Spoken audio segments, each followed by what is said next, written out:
Midnight. This video is sponsored by Skillshare.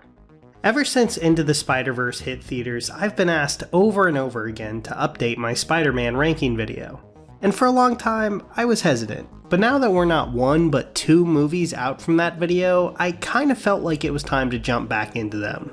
And I considered just re-editing my old video and inserting some new movies, especially since I had like a bad cold this week. But I felt like that was kind of a ripoff for you guys. So instead of just serving up some old content here, I'm going to try to offer some new perspectives on the movies I've already ranked along with the new ones. But I'll also include my old ranking video in the description in case you'd really like to hear some more of my thoughts on them. Anyway, it's been a crazy few years for the Webhead. He's in the MCU, he's in the Avengers, he's dead, he's a cartoon pig, he's out of the MCU, and now it looks like he's back in it again. Obviously, there's a lot of ground to cover here, so I'm just gonna jump right in. Oh, but if you feel like helping out the channel and throwing a like or subscribe this video's way, I'd definitely appreciate it. Swinging from building to building, running around in a hot costume. Sometimes I wonder why. Number 8, The Amazing Spider-Man 2.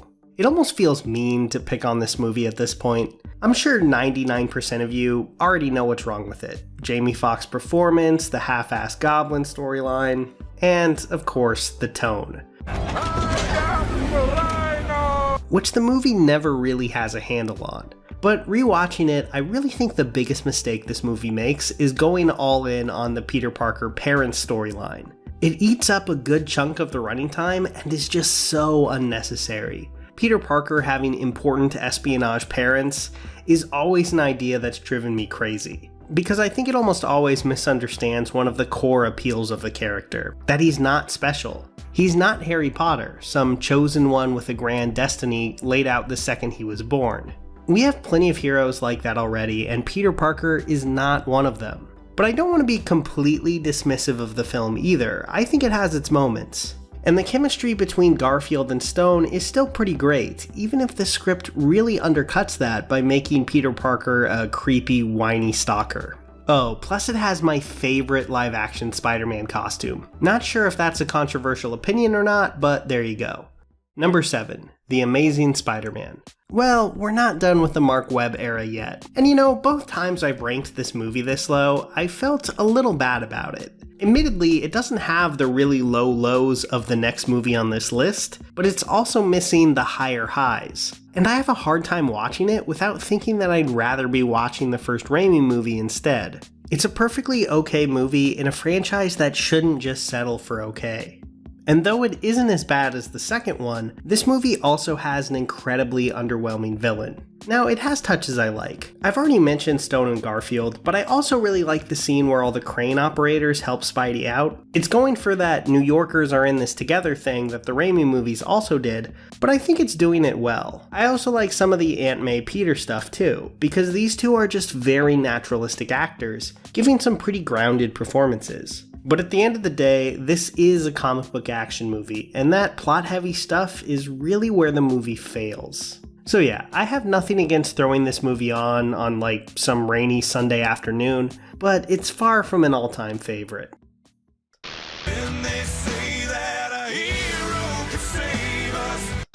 Number 6, Spider-Man 3. This is one of those movies I have a weird relationship with. From liking it as a kid to hating it on DVD, and finally to a weird sort of respect. Now, I'm not as willing to go as far in my praise as High Top Films, who just released a really great video on it, but it's a movie that I think works really well when it's not falling flat on its face.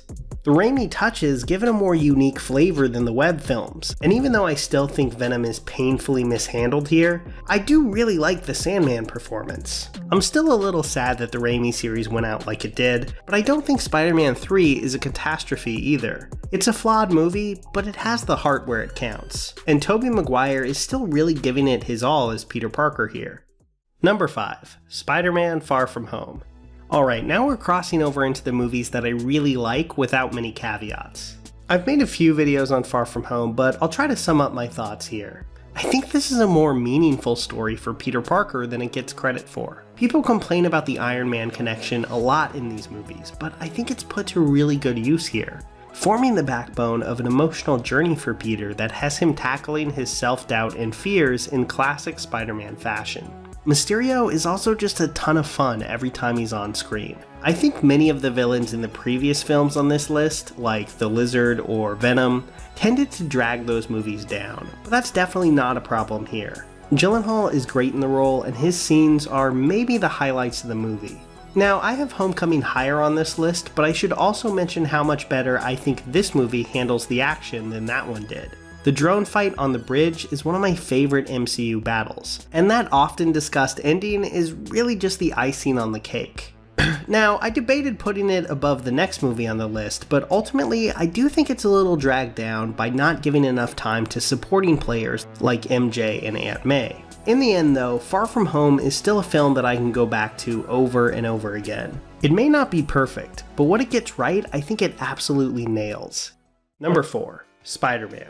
The first Raimi Spider-Man movie is, to me, the gold standard for superhero origin stories. It's exciting, sad, and funny. Unlike Spider-Man 3, it feels like a movie made by a guy with a lot to prove. Sam Raimi had never handled a movie with this kind of budget before, and he really makes the most out of it. Flawed CG aside, I'm still kind of amazed by how exhilarating it is to watch Spider-Man swinging around the city here. There's a joy in it that contrasts really well with how tough Peter Parker's life actually is.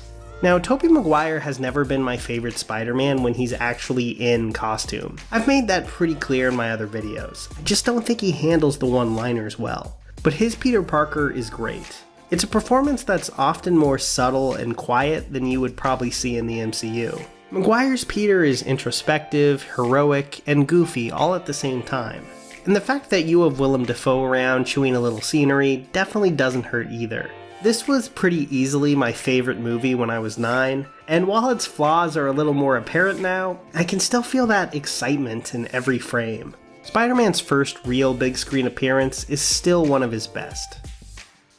Number 3. Spider-Man Homecoming. Okay, I'm gonna be straight with you. Because of this channel, I've easily talked about Homecoming more than probably any other film in my entire life. So I'm gonna try to keep it short here. Homecoming built on the MCU's past in such a smart way, giving us one of my favorite Marvel villains. And its younger Spider-Man, more inexperienced and prone to mistakes, really nailed what I love so much about Bendis' Ultimate Spider-Man.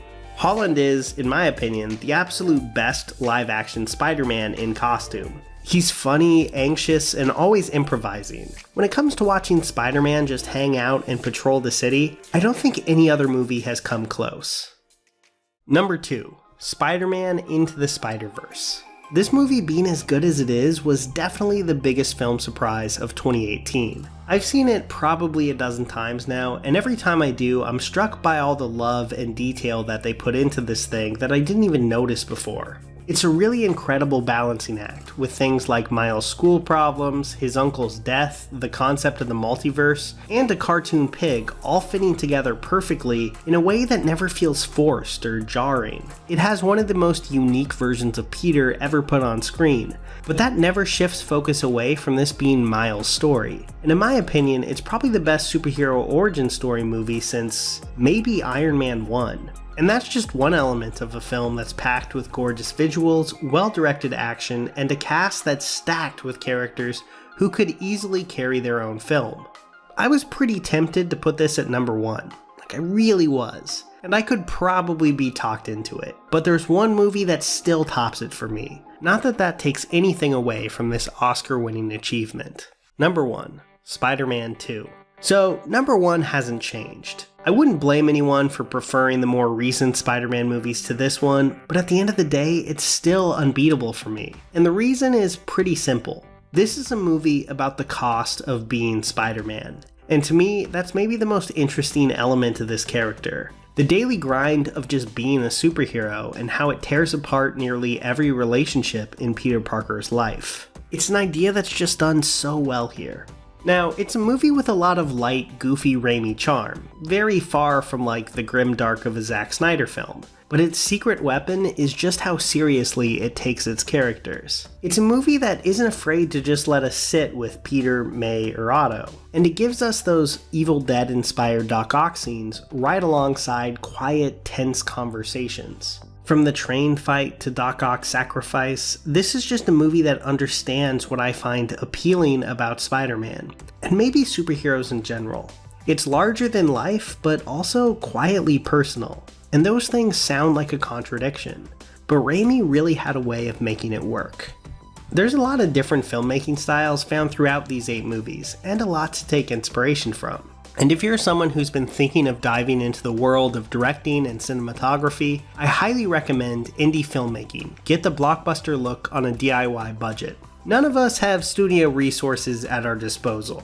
But this class is all about helping you create great looking footage without any of that. Really in the true Sam Raimi making Evil Dead 1 spirit. It breaks down the ways to do fun, energetic action without some giant studio green screen. And if filmmaking interests you, you really can't go wrong checking it out. And you can do that on Skillshare. Whether it's filmmaking, writing, entrepreneurship, or something else entirely, chances are you'll find a course for you, because Skillshare has over 25,000 classes to pick from. So click on the link in the description below and get 2 months of access to all those classes absolutely free. So get started by going to skl.sh/CaptainMidnight22.